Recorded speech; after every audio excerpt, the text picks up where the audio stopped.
Seems trivial, but it is precisely behind these apparent trivialities that those possibilities of reasoning are also hidden that help us understand what the reality was, let's say, in quotation marks, religious, and therefore this commission among the Elohim, because here they are always called Elohim, those who were in Ederu in Egypt are always called Elohim, therefore placed on the same level as Yahweh.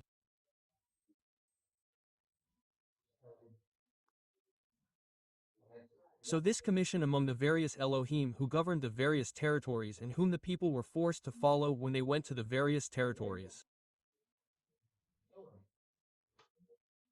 Therefore, Yahweh did not govern in Egypt. He could not govern in Egypt because he had been assigned a people who did not even have territory, in truth, who did not even have land. And so when they were in Egypt they served, as you said, quoting the Hebrew verb, they served the Elohim who ruled in Egypt. So we're not talking about worship, about divinities, but about serving characters like. Exactly. This very interesting commission between the different divinities. We are now detecting it between the Elohim of the Elohim, let's say, of Israel and the Elohim of Egypt, but there's much more to it.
In these dark rooms there are wonderful drawings, magnificent illustrations with extraordinary colors on which no traces of combustion produced, for example, by torches that would have illuminated the executors for their work in underground chambers have ever been found, and without any type of residue of the system with which they produced the light that they necessarily had to use.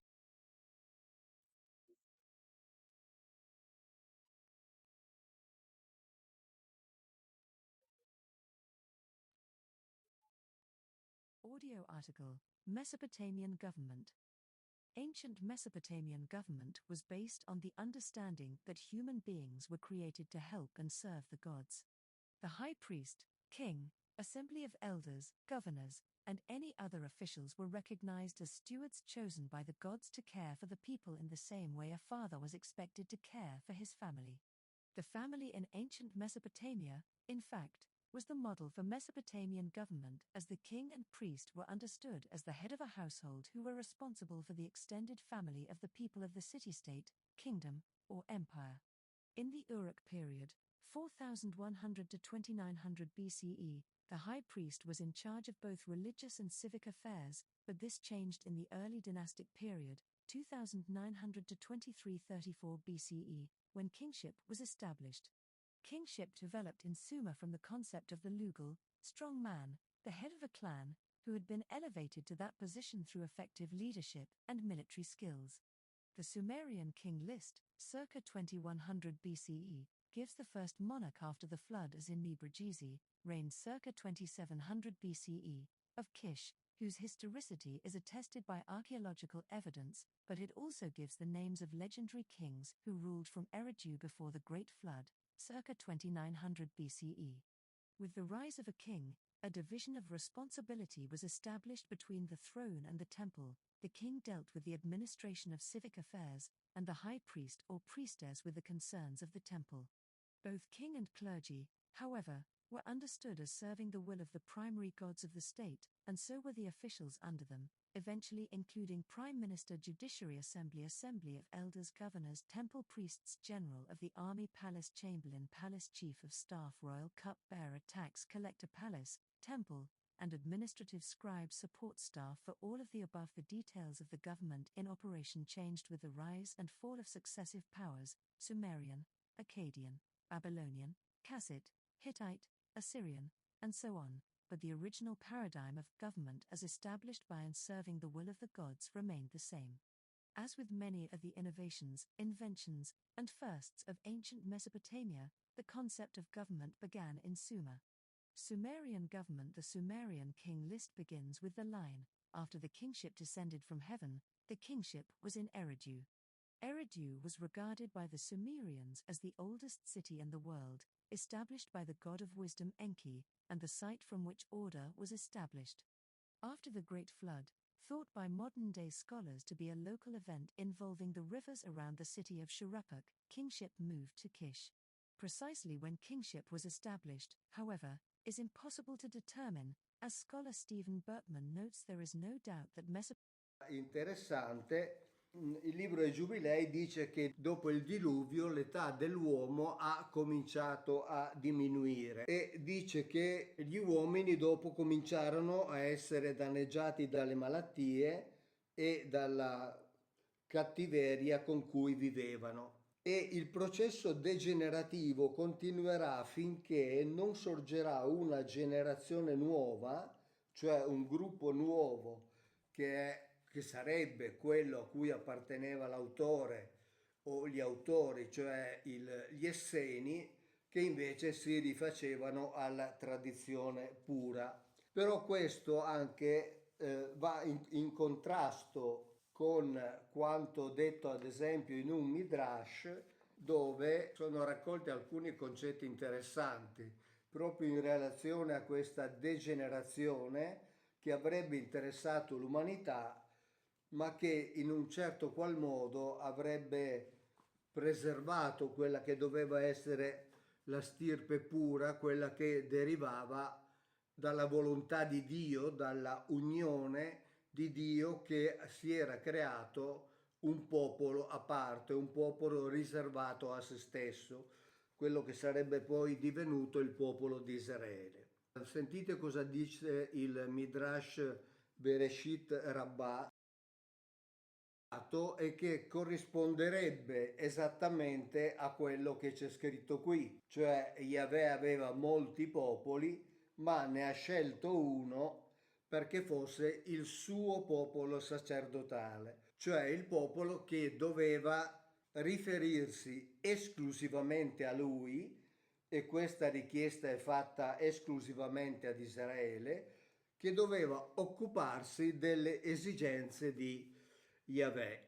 E poi dice, e quindi questo Dio dette ad altri enti, cioè ad altri individui, il potere di far errare da dietro a lui questi altri popoli, ma non dette ad alcun angelo il potere su Israele, perché egli è solo ad essere il loro principe. E qui ricordiamo le parole dette in Deuteronomio 32, dove è scritto che Yahweh si occupò da solo di Israele e non c'era con lui alcun altro Elohim. Quindi anche qui abbiamo la riprova del fatto che c'erano diversi individui che governavano sui vari popoli, e Yahweh, pur avendo a disposizione vari popoli, di Israele si occupò da solo. Non c'erano, c'è scritto nella Bibbia, non c'erano con lui altri Elohim. Israele assolutamente deve rispettare i suoi comandamenti,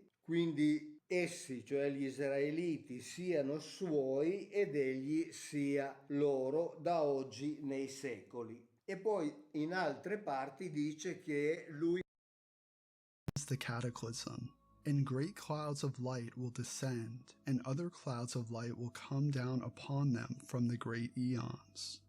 These luminous manifestations bring divine messengers, Abraxas, Sablo, and Gamaliel, who save the men from the fire and wrath, and take them above the eons and the rulers of the powers.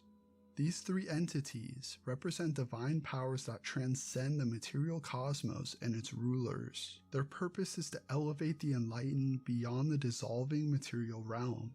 The men will be like those angels, for they are not strangers to them, but they work in the imperishable seed. Here we encounter a profound Gnostic insight that awakened humans recognize their kinship with divine beings, discovering that they were never truly strangers to the higher realms, but always carried that reality within them as imperishable seed.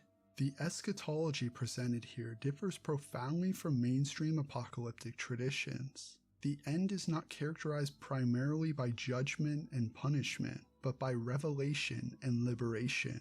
Cosmic powers will be overthrown, heavenly messengers will descend, and those who possess Gnosis will transcend the material plane. Of fire. Ancient Mesopotamian tablets talk about cherub throne guardians and describe them as snakes and dragons. The Serpent of Eden was actually a supernatural being whose job was to guard God's throne. An ancient person would have known the scene was about a rebel in the divine council.